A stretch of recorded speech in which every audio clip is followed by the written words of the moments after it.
Hey guys, good morning and welcome back to another video. আমি চলে আসছি জঙ্গল বাড়িতে। এটা হচ্ছে জঙ্গল বাড়ি। এটা বাড়ির পেছন সাইডটা। কোন ঘটনাটা গো? রাত্রিবেলা আমি আর দাদা দেখলাম গাছের মধ্যে কিছু একটা। কি দেখছিলে বলো? কিছু একটা ছিল। কি ছিল? মানে এখানকার ভাষাতে কি বলে জানো? কি বললো? কি বলে রে এটাকে? শাল্লা। আমাদের কলকাতার ভাষায় এটা। বাট এই পাখিটার সাউন্ড কি? ওইটা হলো কোকিল। না না এটা কোনো পাখি তো ওইটা কি করে যে শাল্লা?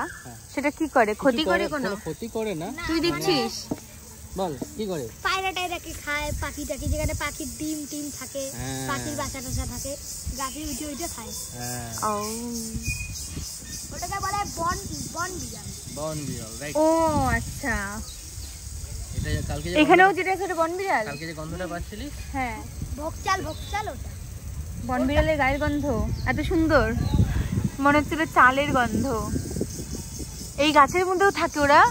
গাছে তো থাকে। না রাত্রি হয় তখন। এটা হচ্ছে বাড়ির পেছন সাইডটা। টিনের উপর দিয়ে আওয়াজ করে।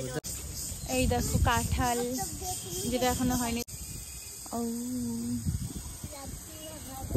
কাঁঠালগুলো কি সব পড়েই যায় মনে হয়? যেগুলো পড়ে যাবে সেগুলো পচে যায়, যেগুলো হচ্ছে ভালো হবে না মনে হয় বেশিরভাগই পড়ে যায়, যেগুলো এক ডান্টি থেকে হয়েছে। ঠিক আছে। এটা হচ্ছে মাছ চাষ করার জন্য বানানো, কিন্তু এখানে কোনো চাষই হয় না। এটা হচ্ছে শিব ঠাকুর আর মা মনসার মন্দির, যেটা এখন একটু রং টং করা বাকি মানে অনেকদিন হয়ে গেলে রং করা হয় না। তো পূজা আসলে আবার এটা সুন্দর করে সাজানো হবে। বলে ফেলো। আর এই যে এখানে লক্ষ্মী,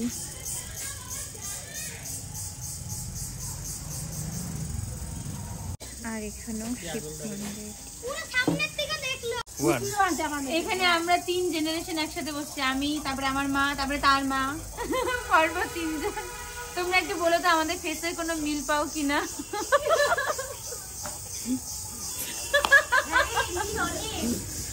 মিল পাচ্ছ কিনা একটু কমেন্টে জানি।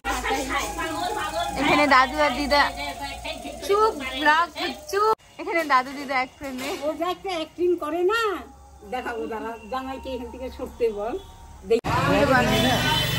হ্যাঁ, আমরা আসছি সকাল সকাল পুরি নিতে। যখনই আমরা দিদা বাড়িতে আসি তখনই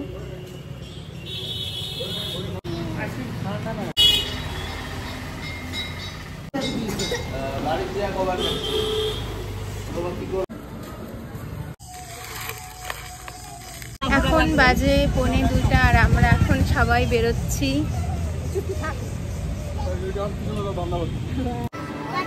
ওর ফাইনাল পরীক্ষা হয়ে গেল।